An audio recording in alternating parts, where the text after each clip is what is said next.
in a way because we feel like if the wrong president is chosen, then many of our rights can be taken away, and that there may be even some loss of freedoms from people that are in this country. So we're concerned about immigrants. We're concerned about people who are having their rights threatened, namely women. You know, we are looking to make sure that the right president is in place so that, and I mean, when I say we're looking to make sure the right president is in place, we all have a vote, right?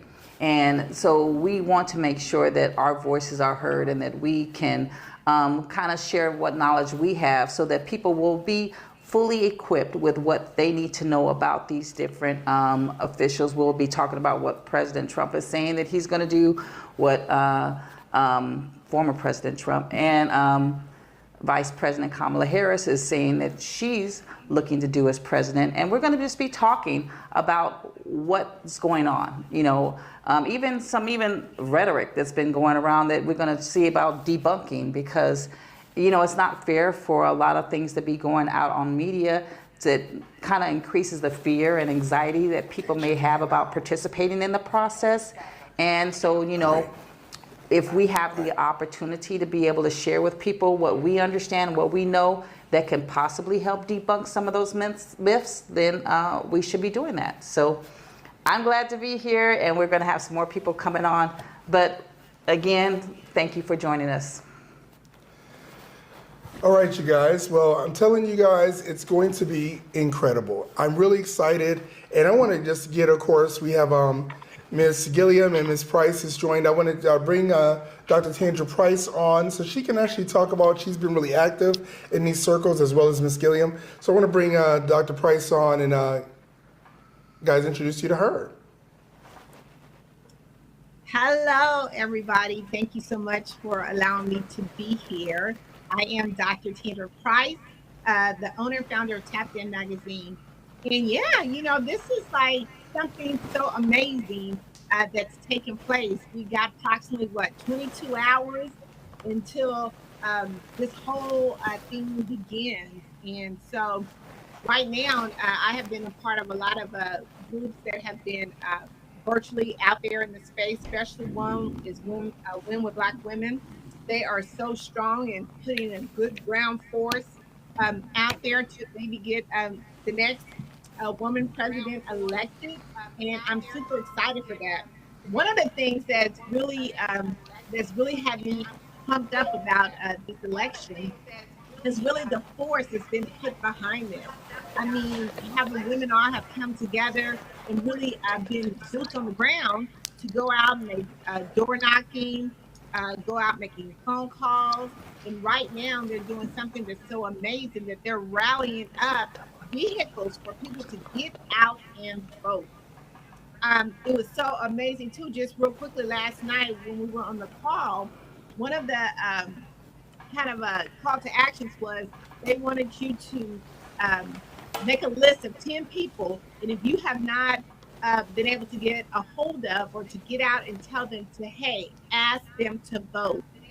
And so that was one of the assignments that we want to make sure that we can get each and every one of us out to vote. And is bringing the stage to the world at Onstage. Because one of the things that we talked about too is, you know, rallying up some of the major leaders that are out there to get them out to vote. It is just a crucial time right now. This is a time that we are gearing to make history. How they say, what's that song? We'll know it better by and by, because of the lyrics of the song says, you know, we'll understand it better, you know, by and by, because we're going to be able to have that written in the history book of what has happened on this amazing election night that's going to take place tomorrow.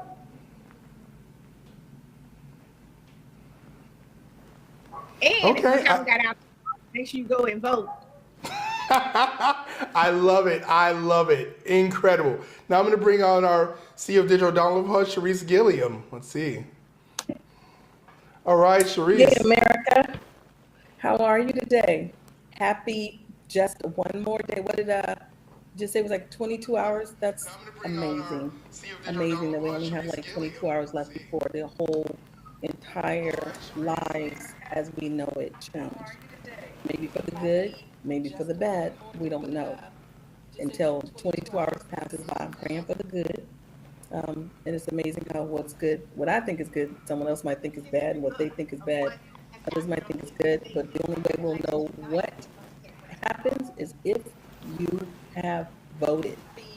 And then we will know that the majority of us think the same and will have the same outcome. It's so imperative that you vote in this election unlike any other before. This is the most consequential election you will have ever participated in, if you are participating. And if you're not, shame, shame, because a lot of people died for you to be able to have this voice, so you should be able to use it. Get out there and vote. Bubble it in, drop it off, thumbs up, vote. Well, oh my God, this is okay. So this is what I'm talking about. Different perspectives, and everybody knows what we have right in this. We all have children. We're all looking and saying, okay, what do we need to do to make sure the future is set for them? Now, I'm gonna be honest, at one time I was a registered Republican. I was. And I didn't change because I thought it was popular. I changed because I actually saw things that didn't align with where I wanted the future for my children and my grandchildren to go. Because when we're looking at this election cycle, you guys, we're not just talking about the next 4 years. These presidents put things in place that play out over multiple years.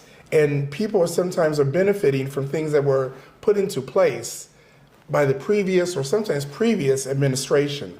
You know, they're saying, oh, well, Trump did this, but those things were signed into law by sometimes Obama. They were signed into law, you know, because of things that were set up for Obama that he was able to act on, and then Trump was able to benefit on. So I think you need to definitely do your due diligence when you're looking at these kinds of things, and you need definitely to make yourself an informed voter, you know. So you were gonna. Okay, so, you know, one of the things we want to talk about is what are these presidential hopefuls talking about? Like, what are their promises? What are they saying? What are they saying that you should vote for them for, right? And so I know Kamala Harris, she has some economic incentives or initiatives, I should say, and one of them is the middle class tax relief. And basically she's saying that if you are making under $400,000, that there is some tax relief for you, that you won't see any tax, you won't see any increase in your taxes. So that's one of the benefits. And then also she is looking at offering support for small businesses. I think at one point there was support for small businesses to be able to deduct like $5,000. And she's looking to increase that to $50,000. So she's really trying to put out some economic initiatives out there. And, you know, President Trump, you know, he's talking about some things too. I think his initiatives that he has was tax cuts and just expanding what was done in 2017, where he wanted a corporate tax rate to be not go over 15%. So he's looking to try and extend that. And I guess he's looking maybe to even try and taxes on tips or something. He's talking about taxes on tips and universal tariffs. So those are the things that he's talking about that are economic initiatives that he has in plan. So if anybody, maybe Tandra, can you talk on what you feel about the economic initiatives both Kamala or President Trump has, and what should be kind of a benefit? What do you think is the most benefit to the most people? Well, first of all, I want to say, let's talk about leadership, first of all, okay?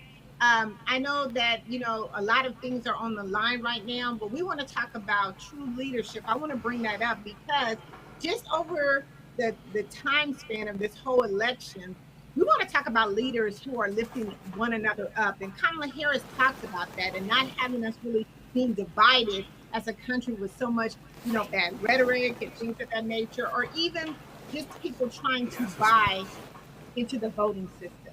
So we want to talk about what a real leader is and what kind of leader we want to have to run our country. Furthermore, too, we want to talk about some of the things that Kamala Harris is talking about that is so important is, you know, one, about the sandwich. generation. We got to talk about, the elderly and how it's costing for us to be able to have to take care of one of our loved ones. I don't know if you have ever had the opportunity to have someone who needed, that was elderly in your family and needed some home care. And basically you had to like dump all your savings, all your money, everything just to be able to take care of them. And I like how she's going to have Medicare be able to be a part of that. I mean, I personally have to have that happen, and some family members of mine are going through that right now. That it's costing an extremely amount of money to take care of our loved ones, and a lot of us, hold dear to our heart that we want our family to have the best care. We want to be able to have them to be able to, live with us. But it costs money to do that, and without them having to break the bank to do that is so important. So some of the things that I don't hear Trump talking about is in that particular space. How are we going to move forward? And also just with new home ownership, she's going to be given a good sum of money for those who are first-time home buyers to really strengthen our economy and really make things go to the next level and help us to be, home ownerships that can be a legacy leaving for our family. There's so many amazing things that that she's talking about that's going to be really beneficial. But I want to just say how the leadership of where we're wanting to go needs to move. I mean, we have to talk about what a good leader is and what that leader looks like and what we're going to be, the expectations of our leader and what we want that to look like. She's also, just even with women, I mean, she's going to be providing a lot of different things as far as, health care for us as women and making sure that we have our rights, our voices heard. We want to talk about voting just real quickly too, because you think about all the previous leaders that have paved the way for us to be here, to make sure that our voice is being heard. You gotta vote. There's not even an option for you not to vote, because a lot of times we want to make sure that we are heard, seen, heard, and noticed. And the only way that we can do that is through getting out and voting. I just had to put the all three of our panels so far up on the screen, and I'm really excited. So I wanted to hear from you guys as women. Everybody's talking about Roe versus Wade and how I think we took it for granted, and I've had friends that's had to take advantage of that being available. And now that it's not in some states, thank God I live in California, I'm not sure. I know Sharice's in California. Tandra, I don't know if that's the law of the land where you're at. But I'm wondering, what do you guys think about that and the fact that they're trying to make this a federal law everywhere?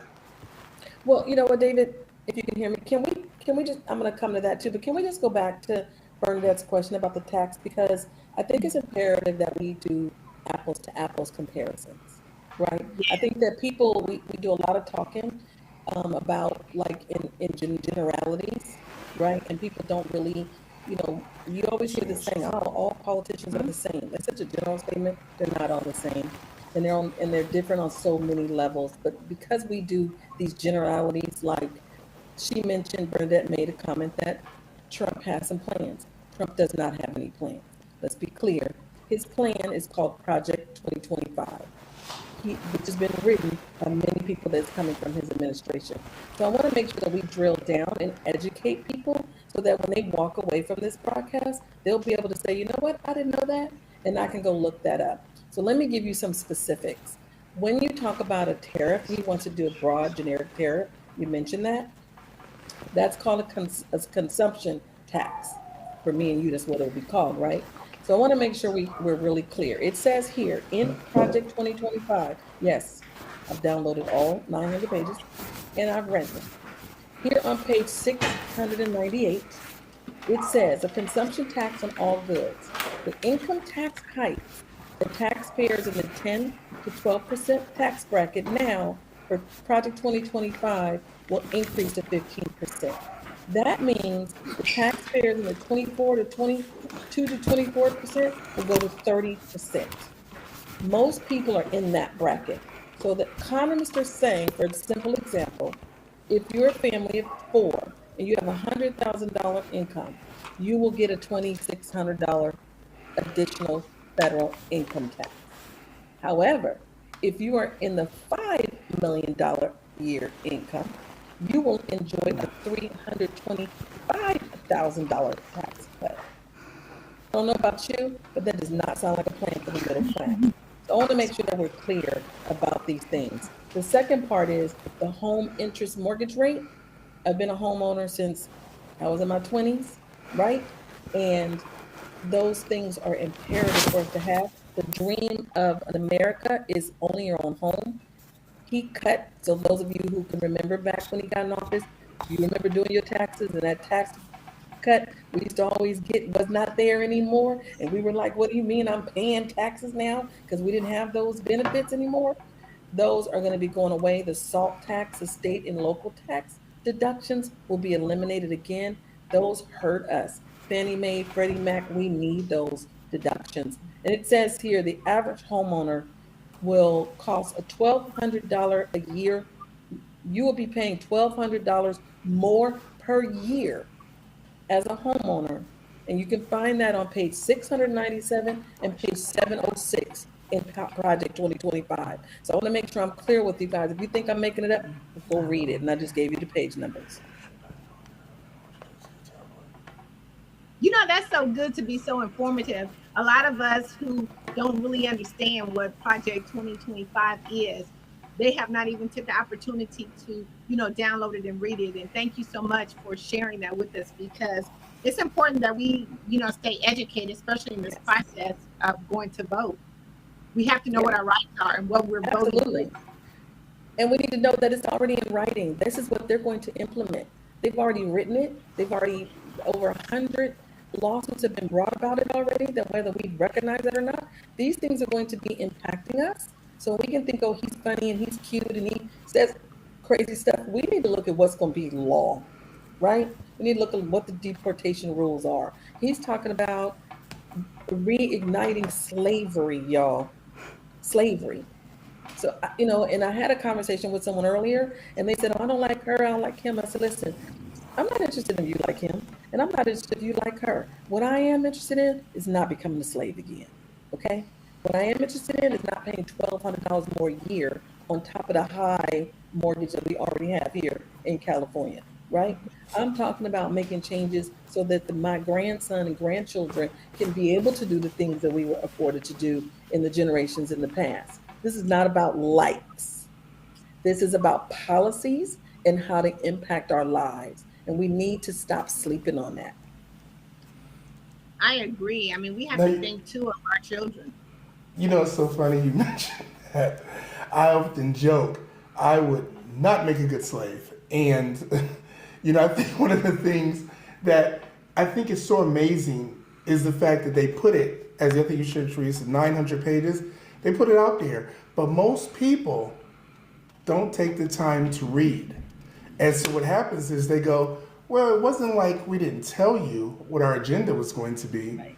And so when you're looking at all this, as I say, you've got to be an educated voter, because what really bothers me is I'll see a commercial and it would be like, no on 37. And then I'll see a commercial that goes, yes on 37. And they both have these really propelling viewpoints. And I'm like, oh. But then if you look in the voting booklet, it breaks it down. Oh, if you vote no, this is going to happen. If you vote yes, this is going to happen. And I go, well, they didn't make it seem like that on the commercial. So, voter beware, because you've got to educate yourself. I was looking at another video the other day, and they had this guy. It was actually the BBC.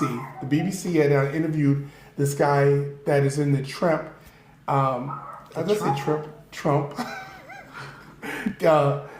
Kind of campaign adjacent, and he said he is removed enough to where he's not putting any heat on the candidate, but they've got a plan for Project 2025, which they haven't announced to the public. And I'm like, oh my God. So everything they're telling you, there's also other stuff that they're not saying.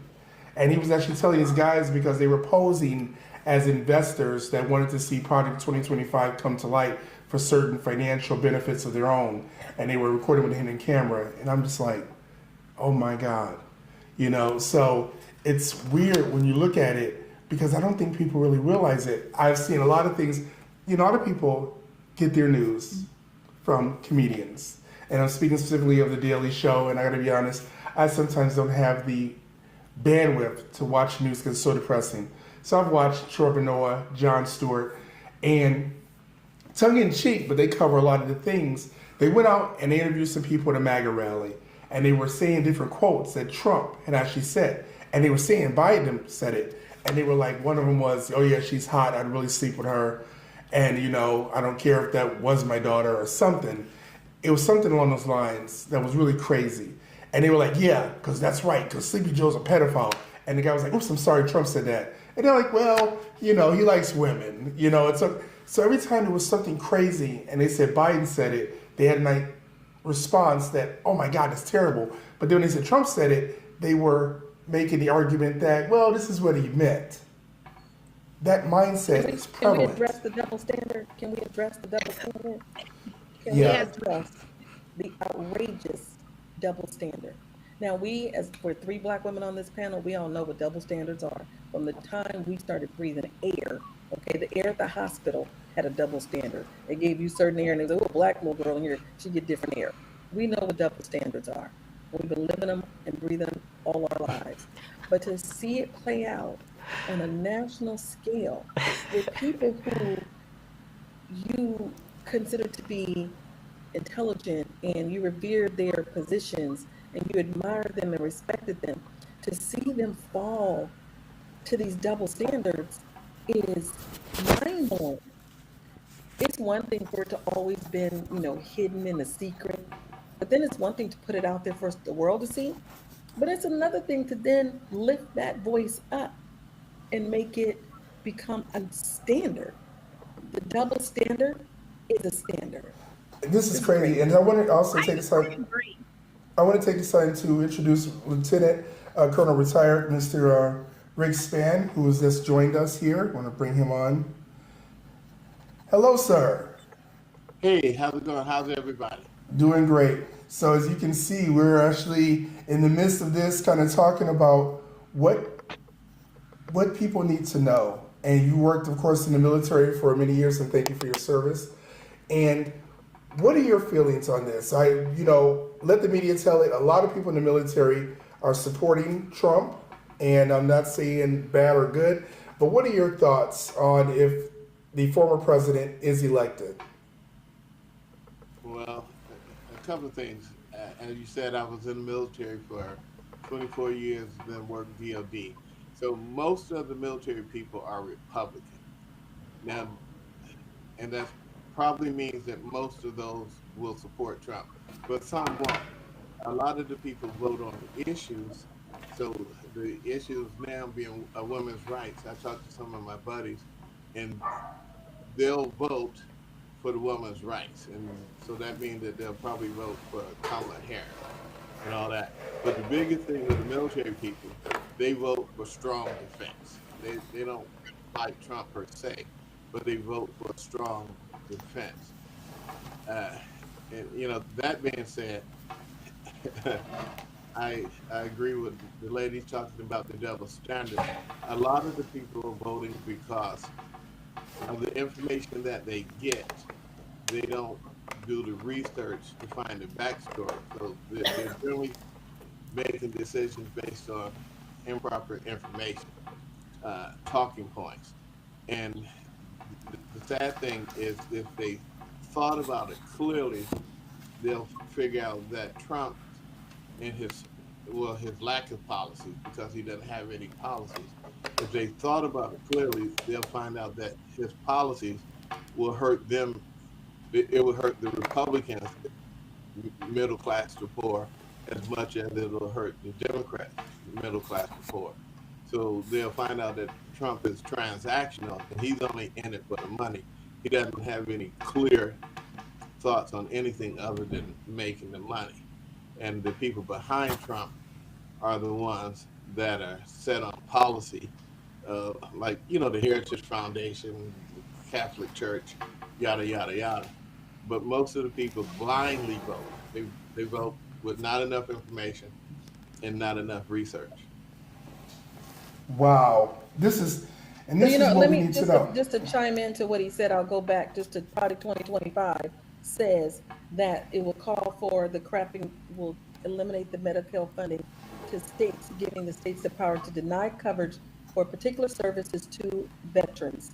Okay, so that's on page 467. Go read it for yourself.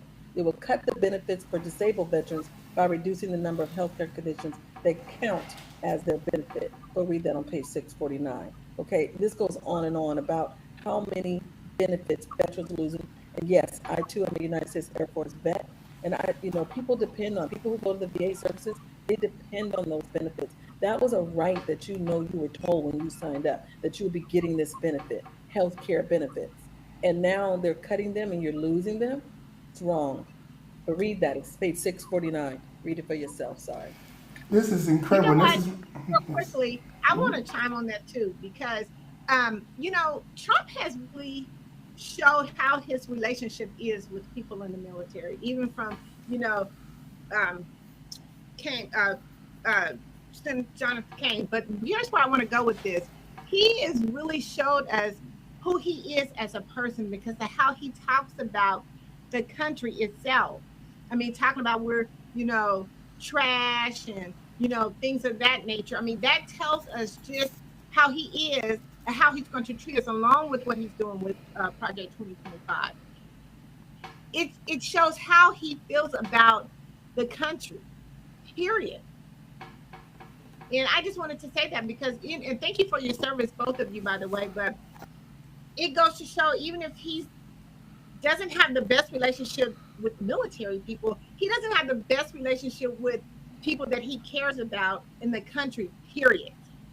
And to me, we need to open up our eyes and really look at, is that how we want to be treated? But I think the sad part about it is we believe the media and news is supposed to be a source of neutrality, and that they're supposed to give us both sides and give us all the information so that we can be informed. This is not the news, and that is not the media. They are the fourth estate. However, they are not necessarily been known to be fair. If you are a historian and you studied Civil War, you will remember how the media was 5 times worse during the Civil War and the Emancipation with Lincoln. They would come up, they were worse than what we consider Fox News to be today. If you can, study history and go back and see how they created all kind of propaganda to go against Lincoln and emancipation in order to be able to make Lincoln lose the election so we would not have emancipation. The news media is not fair or balanced or equal. So it's imperative that we do more than just watch and listen to what they say. Read the documents, read the bills, read the initiatives, and see what really is going to be best for us. Get people elected who are same mindsets and thinkers of what you have or have life experiences. Put them on the school boards and city councils and mayors and so. Tell me this. I county want to boards. go. I love what you're saying. I want to go to Rick real quick because I want to ask, what is it exactly as a black man, as you say, Rick? I know you only have a few more minutes with us. When you talk about the military really wanting a strong leader when it comes to defense, but surely people in the military have families. They got to know that trickles down to impact them and not just about defense. So you've heard the term low information voters. Yes. Well, that applies to the military as well. Most of our days, 10, 12-hour days. So we're not getting much more information, or they're not getting much more information than the average person on the streets. My job in the military was military intelligence. And one of the things that we would do to the adversary, the enemy, the Russians, or what have you, we would put misinformation, disinformation to the adversary to try to throw them off their game. And it worked. But in reverse, when Clinton was president, he signed a bill with the FCC allowing people to, over the airwaves, to give us infotainment, and they could name it news. So our news don't have to be true and factual.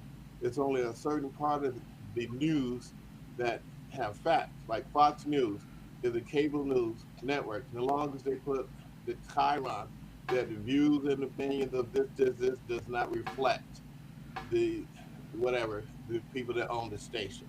So they can say anything as long as they put that disclaimer. And then he also put, this is Clinton, he also put that big newspapers could buy little newspapers. And as a result of that, there's 6 conglomerates that own 90% of the newspaper all the way down to the local levels.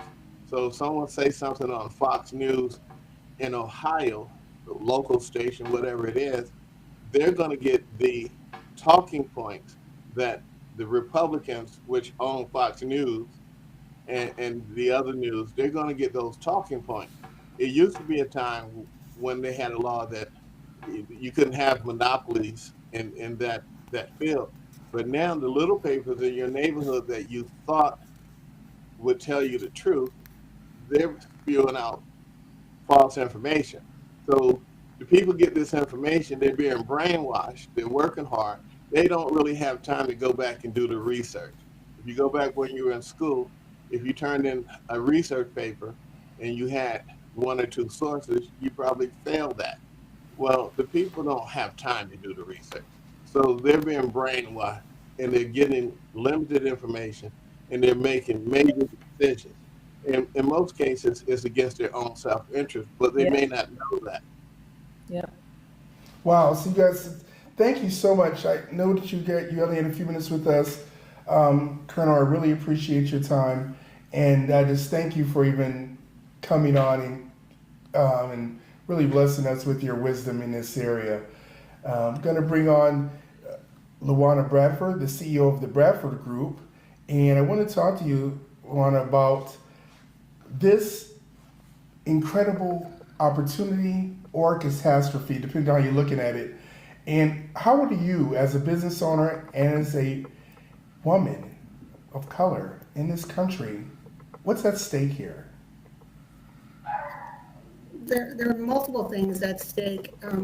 When you're looking at the proposal of Project 2025, for example, should that party win, the goal is to reduce the amount of influence, controls, regulations, guidelines that the government has. Well, one of those areas is the Small Business Administration, which has provided so many resources for all business owners, small business owners, and we know small businesses are the economic engine of our economy. And if you have an entity that comes back and says, okay, we're going to reduce how much lending you can do, how much aid you can give, how much relief you can give, even how much resource and education that you can give. When you think about the disparate populations, those who are going to be greatly impacted are communities of color who are so much reliant on these fundings and on these relief bills. And so that's very, very disconcerting, because the goal is to reduce, again, big government and privatize it. So if you're privatizing it, and if small business owners are struggling now, what is it going to be like if this actually happens? And one of the things that I talk about a lot, David, and to the rest of the panel, is I have a passion because there's a financial crisis facing women. And a lot of people don't want to talk about it. We like to, look the part.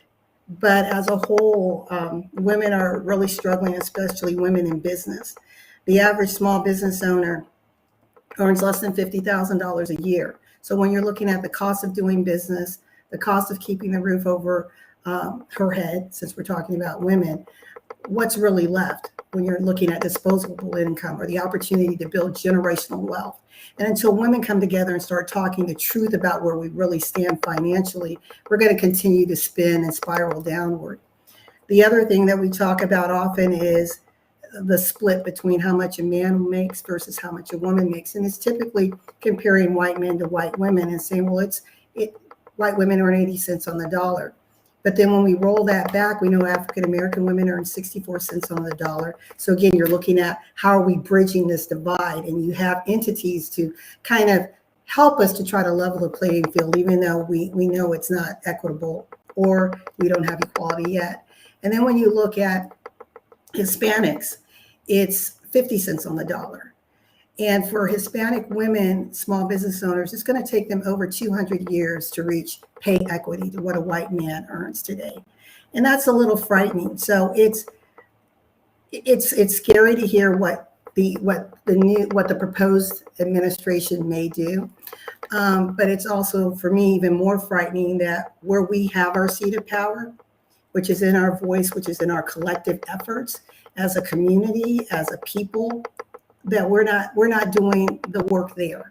Because again, it's about image rather than truth. And I think until we start dealing with the truth and fixing what's broken in our homes and in our community, it's very difficult to rise from a place of brokenness to a place of empowerment and power where you can influence the greater powers that be. And the greater powers that be is not just the presidency. You know, that's a blip on the radar.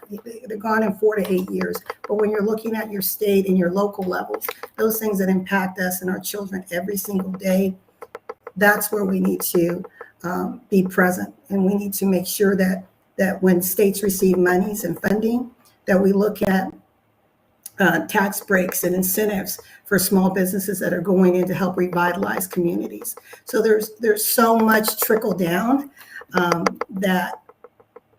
that's impacting all of us. But if we understand our role and how we can influence our respective roles, I think we can definitely see change.